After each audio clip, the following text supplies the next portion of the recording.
রাঙা ফুলের কাঁটা, ওর বন্ধু সাদা মাটা।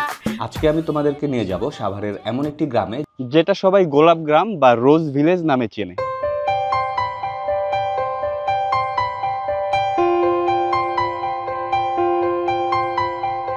ঢাকার খুব কাছে এই গ্রাম। মিরপুর, উত্তরা বা আশেপাশের যে কোনো স্থান থেকে বিরুলিয়া পর্যন্ত লেগুনা বাস বা অটোতে আসা যায়। বিরুলিয়া ব্রিজ থেকে কিছুটা ভেতরে আক্রেন বাজার থেকে সোজা চলে আসতে পারবেন এই গোলাপ গ্রামে। অটোতে ভাড়া নেবে 20 থেকে 30 টাকা। ঢাকা থেকে মোট সময় লাগে প্রায় 45 মিনিট থেকে 1 ঘন্টা। গোলাপ গ্রাম আসলে পুরো একটা ফুলের গ্রাম। এখানে সবচেয়ে বেশি চাষ হয় গোলাপ। তাই এই গ্রামকে সবাই রোজ ভিলেজ বা গোলাপ গ্রাম নামেই বলে। প্রতিদিন মানে একবারে জানুয়ারি, ফেব্রুয়ারি, মার্চ, এপ্রিল ভরপুর লোকাল ফুলও থাকবে। প্রতিটা বাগান ভরপুর শুধু ফুল আর ফুল। আমার এখানটা এসে খুব ভালো লাগতেছে। এই জায়গাটা অনেক সুন্দর। আমি এই জায়গাটা চিনি কারণে আমি অনেক এনজয় করতেছি। আমি আমার পরিবারকে নিয়ে এখানে আসছি। আমরা এখন যাব। হ্যাঁ, 5টা তোরা নিছি, 1250 হয়েছে, 50 টাকা কম রাখছে তারা আমাদের থেকে। এমনি দোকানে আপনার 5 টাকা 10 টাকা এইভাবে চাচ্ছিল।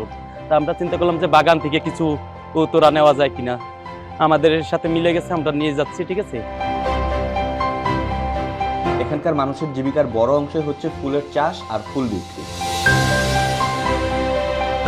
16ই ডিসেম্বর কিংবা ভ্যালেন্টাইন্স ডে সহ অন্যান্য বড় উৎসবগুলোতে এখান থেকেই ফুল সারা দেশে যায় এবং সে সময়গুলোতে বিক্রি অনেক বেড়ে যায়। এই গ্রামের ভেতরে ঢুকলেই আপনি চারপাশে ছড়ানো ছিটানো অসংখ্য গোলাপ বাগান দেখতে পারবেন।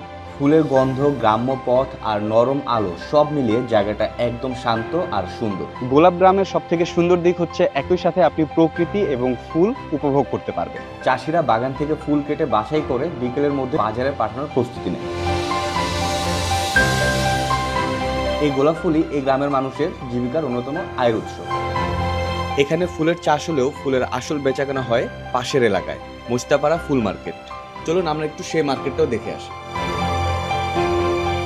গোলাপ গ্রাম এবং এর আশেপাশে যে গ্রামগুলো আছে এখানে ছড়িয়ে ছিটে থাকা অনেক গোলাপ ফুলের বাগান আছে, যেখান থেকে সবাই তাদের ফুলগুলো এখানে এরকম তোড়া করে নিয়ে আসে। মূলত 10টা 11টার পর থেকে আসলে বেচাকেনাটা শুরু হয়, কেননা ওই সময়টাতে সব ব্যবসায়ীরাই আসলে একসাথে একত্রিত হয়। সবাই একত্রিত হয়ে নিজেদের মতো করে দামাদামি করে ফুল কিনে।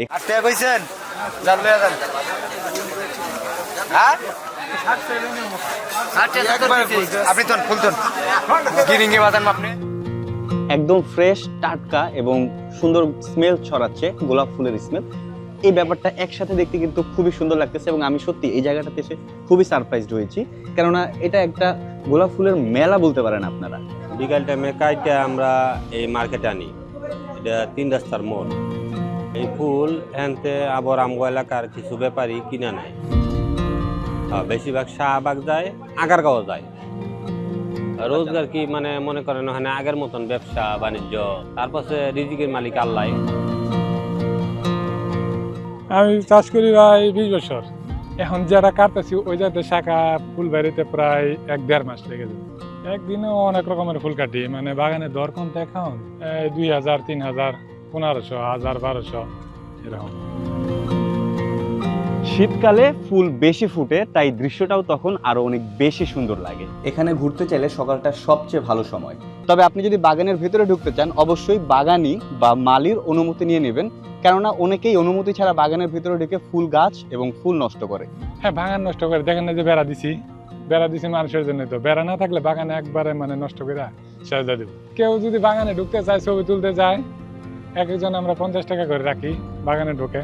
ঢাকা থেকে এত কাছে এমন শান্তিপূর্ণ জায়গা খুব বেশি নেই। তাই যারা একটু প্রকৃতির মাঝে সময় কাটাতে চায় এবং ফুলের বাগান উপভোগ করতে চায় তাদের জন্য এই গোলাপ গ্রামটা একটি আদর্শ গ্রাম হতে পারে। এটাই ছিল আমাদের আজকের ভ্রমণ গোলাপ গ্রাম।